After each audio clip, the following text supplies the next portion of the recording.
Bonjour et bienvenue dans le journal de l'emploi. Le bac approche et de nombreux jeunes pensent orientation. Il y a des métiers qui font rêver, ce sont ceux du cinéma, de la télévision, de la musique, du son, de la production et de l'actorat. Et bien justement aujourd'hui, nous allons vous proposer des formations qui vont vers ces métiers et surtout une école, l'Écart, avec Madame Munoz. Bonjour.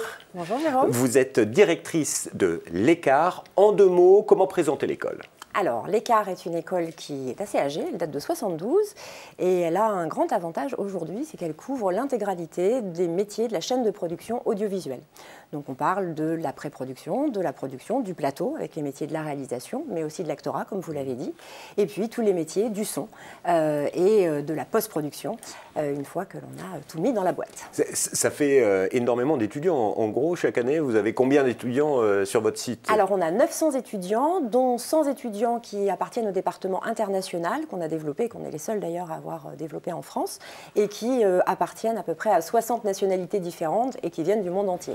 Et ce sont donc différentes formations, il y en a combien ? Il y a combien de filières qu'on est à l'Écart ? Alors, il y a plusieurs filières. Il y a la filière cinéma. Et dans cette filière cinéma, vous allez retrouver la réalisation, donc tous les métiers de la réalisation, qu'ils soient techniques ou artistiques. Vous allez retrouver les métiers de l'acteur, orientés sur la comédie, le théâtre, le travail devant la caméra, pour la télévision et pour le cinéma. Les métiers du son, où on va former des sound designers, des ingénieurs du son, par exemple, autour de filières BTS ou autour de filières qui sont sanctionnées par des titres certifiés sur des cursus qui durent à peu près 3 ans. Et puis les métiers de la production, bien évidemment, avec un BTS, mais aussi avec un master qui permet d'aller jusqu'en Bac+5. Donc des filières assez diversifiées et des filières très techniques où on va apprendre à utiliser la caméra, à travailler l'image avec la lumière, à travailler le montage, l'étalonnage, la colorimétrie. Bref, tous les métiers de l'audiovisuel, qu'ils soient techniques ou artistiques, sont représentés. On y trouve donc son bonheur. Comment on rentre ? C'est-à-dire que quand on est un jeune, on rentre à quel moment ? À post-bac ? Est-ce qu'il y a une année un petit peu généraliste où on peut se réorienter pendant ses études au sein de l'Écart avec ces différentes filières? Comment ça se passe concrètement? Alors, les métiers de l'audiovisuel ne sont pas des métiers qu'on choisit en général par hasard. Donc les jeunes qui viennent nous voir, pour certains sont en 3e et sont passionnés et cherchent justement à découvrir un peu cet univers. Donc ils peuvent venir nous voir pour découvrir un petit peu quels sont les métiers. On propose des stages d'été qui permettent déjà de se familiariser avec cet environnement. Pour pouvoir accéder à l'école, vous pouvez y accéder en post-bac, donc en sortie du bac, quel que soit votre bac, ou ensuite, en post-bac+2, par exemple, vous avez déjà suivi un cursus qui touche à l'audiovisuel ou non, mais vous avez une possibilité de pouvoir intégrer l'école malgré tout. Il faut savoir que pour intégrer l'école, ce qui nous importe, c'est concrètement véritablement la motivation du jeune à occuper des métiers dans les domaines de l'audiovisuel, qui sont des métiers très très exigeants. Donc les passerelles sont possibles, mais quoi qu'il en soit, on reçoit les jeunes à partir de post-bac pour pouvoir rentrer directement dans l'école. Alors comment ça se passe concrètement? Si je veux rentrer à l'Écart sur une filière, par exemple du son,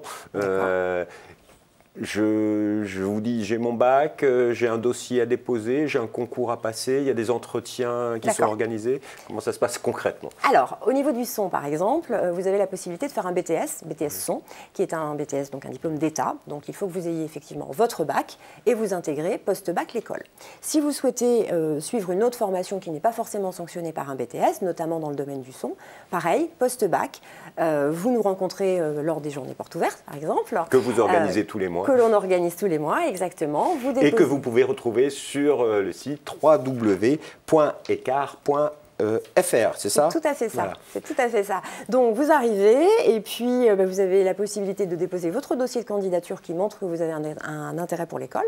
Et ensuite vous avez une convocation, vous allez procéder à une analyse musicale s'il s'agit du son ou une analyse filmique si vous orientez vers les métiers de l'image. Ensuite vous avez un entretien de motivation avec un responsable de département et à l'issue de tout ça, eh bien, vous recevez les résultats pour savoir si vous êtes admis ou non admis. Pour les parents qui nous écoutent, en gros, vous avez combien de candidats? vous en retenez combien? C'est juste pour avoir un ordre d'idée. Alors c'est compliqué de donner des chiffres, en tout cas en termes de nombre de candidatures, puisque ça dépend effectivement des filières. Toujours est-il qu'on prend à la motivation, c'est ce que je disais tout à l'heure. Ce sont des métiers vraiment de cœur, c'est des métiers qu'on exerce par passion. Donc si on sent effectivement que le jeune a déjà produit des réalisations, s'il s'intéresse déjà, qu'il a déjà une culture, qu'elle soit audiovisuelle bien évidemment au sens large, mais musicale s'il souhaite s'orienter vers le son, c'est déjà un bon départ. Toujours pour les parents qui nous écoutent, c'est une école, donc à un moment donné, il y a des frais de scolarité. Elles sont de quel ordre? Tout à fait. Alors, les frais de scolarité tournent autour de 7 000 à 8 500 euros, dépendant bien évidemment de la section que vous choisissez. En actorat, c'est un peu plus faible. Et pour le département international, c'est un peu plus élevé. Et est-ce qu'on peut faire cette formation en alternance? Parce que l'alternance permet de résoudre beaucoup de questions financières. Tout à fait, je suis bien d'accord avec vous, et c'est aussi au-delà de ça un moyen de se rapprocher du réseau et de son métier et des entreprises, puisque la finalité, en tout cas l'école, axe sa stratégie véritablement sur l'employabilité.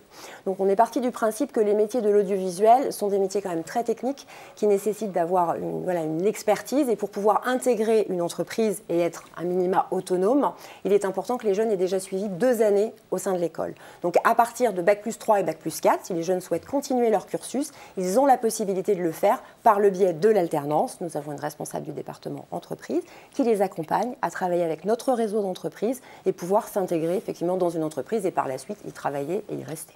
Justement, à propos de travail, à l'issue de leur formation, est-ce qu'on peut parler de taux d'insertion de vos élèves sur le marché qui fait rêver de l'audiovisuel et du cinéma? Bien sûr.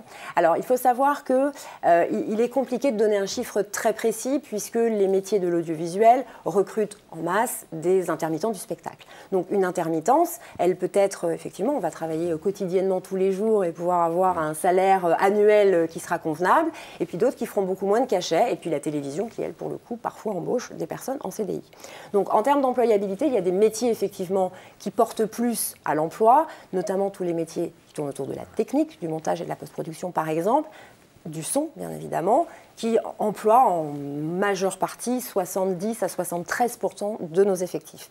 On le sait, il y a des métiers plus créatifs, plus artistiques, tels que le réalisateur ou le comédien, où effectivement l'insertion est un peu plus compliquée. Néanmoins, on apprend à nos étudiants à bâtir leur réseau dès l'instant où ils rentrent dans l'école. Donc déjà, ça leur donne des possibilités de pouvoir s'insérer professionnellement plus facilement qu'en commençant tout seul. En tout cas, une école qui est reconnue par la profession. Madame Munoz, merci infiniment pour toutes ces informations. Si vous voulez en savoir plus, vous allez sur le site internet de l'école, www.ecart.fr. Et quant à nous, on se retrouve bientôt pour un nouveau journal. Au revoir et à bientôt.